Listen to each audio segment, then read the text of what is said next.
Peace City Radio gets into the mind of Jamal Steele on what it means to get acquainted with greatness.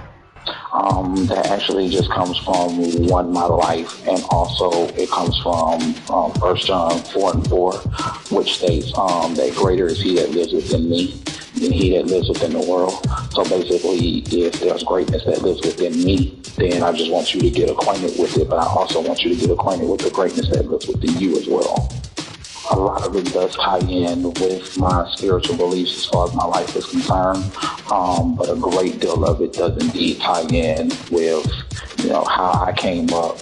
One of my cousins in Atlanta was a really famous, and still is, famous singer, songwriter, and producer by the name of Sleepy Brown.